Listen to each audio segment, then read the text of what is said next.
if the last game featured Coda talking explicitly about his creative frustrations, this one turns it up to 11. Now, put yourself in my shoes playing this. Here's a friend whose work is exhibiting signs of struggle, frustration, anxiety, depression, even. And yet, still, he keeps making games. He keeps throwing himself into the grinder even when he clearly doesn't have the energy for it anymore. Why? What is it for? Because from my perspective at the time, and just what I knew of him, this was a result of how isolated he was. He was in his own little bubble, just sitting at his computer all day, not really showing these games to anyone, not releasing them onto the internet, and so he didn't have anyone outside of himself to connect with. He had no outlet to ground himself on.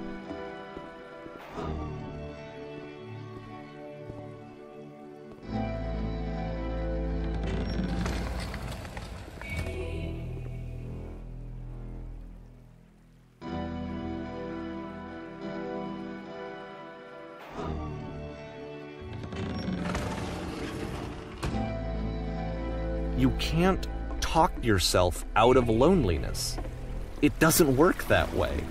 You can't be the one writing both the questions and the answers. Then there's no movement. Then there's no circulation. If all of your anxieties are being channeled into your work, then if the work ever fails, you have no backup and you're just going to crash.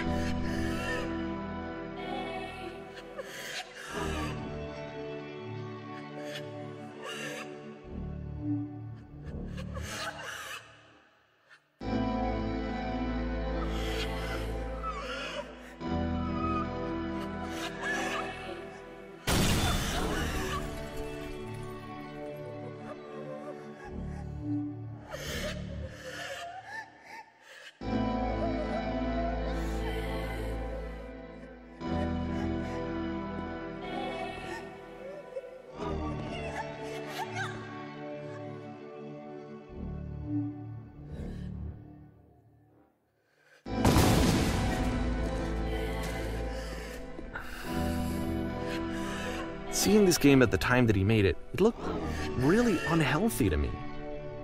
I was watching him do this to himself, and I hated it. I hated seeing him so trapped. It's like, video games are not worth this amount of suffering. This is someone I really cared about, and I used to get so much joy out of seeing him create. For him to suddenly become angry and frustrated like this, it was the worst thing for me.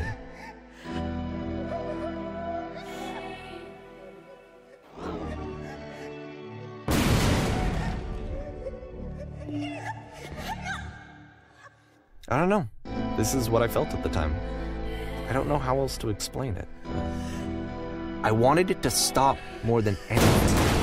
I had never felt so rotten. I needed more than I had ever needed anything for this to stop.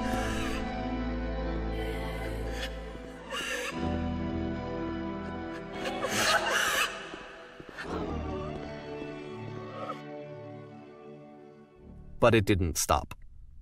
After finishing this one, Coda takes another 7 months and comes up with a new game.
And of course, it's the machine.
So now the work is becoming self-destructive. And I'll tell you, at the time that I first played this game, shortly after he made it, here's what I'm thinking to myself. I'm thinking that code is stuck in his own head, and that it's having a very negative effect on him, and that all he needs to do is just start showing his work to people, to get some actual feedback on his games. It might get him out of isolation. And so, as I'm thinking this, I realize that I could be the one to initiate it. Because it would never occur to Coda to start actively soliciting feedback, so what if I did it for him? If he could see the difference it would make to have more actual conversations with other human beings, would that bring him out of his mental spiral? Would it give him confidence in himself? Would it bring meaning back into his work?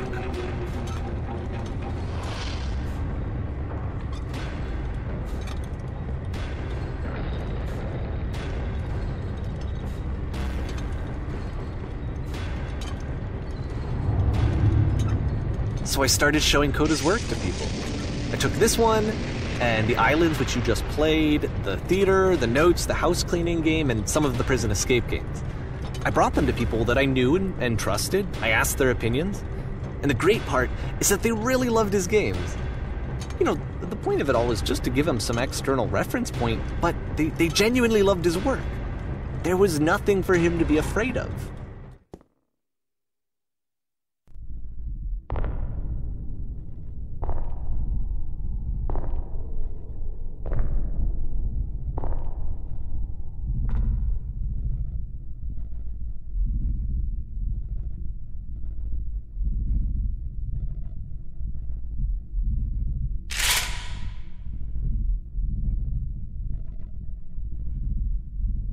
Can you see why I felt like this was the right thing to do?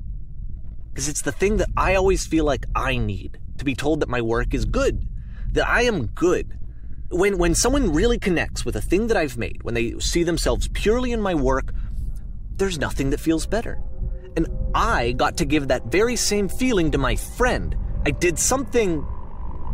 I really felt like I'd done something good, like I was a good person. I felt like there was a friend who was in trouble and was unhappy and maybe didn't like themselves, and I could fix it.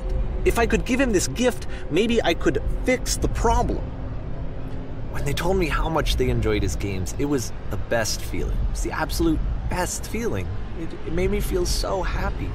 So beautifully, beautifully happy.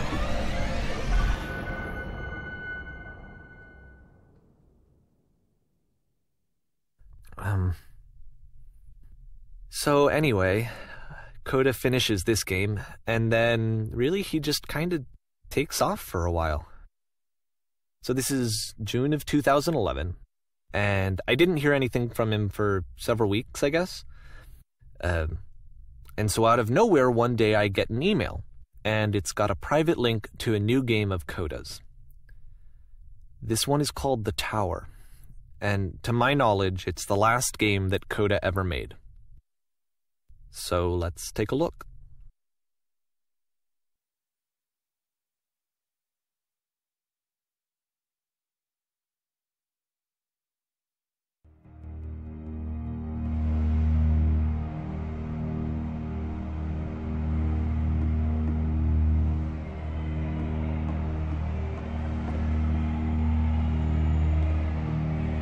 And this is where I have trouble saying anything meaningful about Coda's work. Because more than anything else, the tower just feels distant. It feels like it's trying to distance itself from the world. It's a very cold game.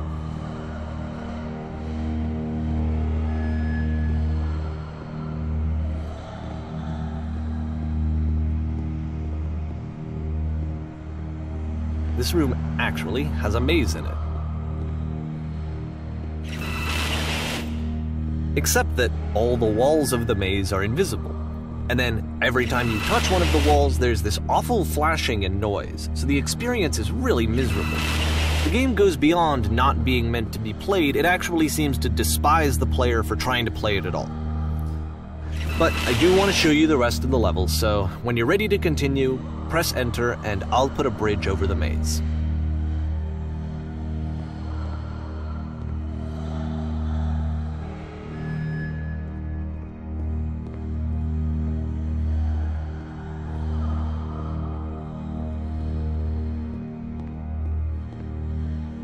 And to be fair, it's not like this is the first game that's needed some modification to be playable. Like the house cleaning game. You know, that one used to actually loop the cleaning chores and you just cleaned a house forever. I had to cut it off so that you could exit the house and the game would actually end. But that game had an idea that it was actually trying to communicate. What's the deeper idea behind the invisible maze?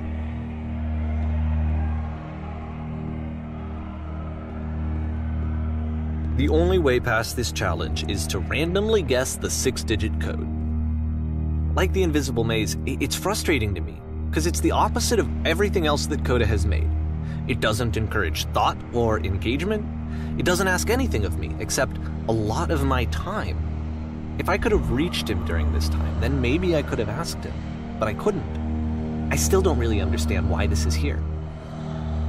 I'll put the code on the ground for you here, though, so that we can move on.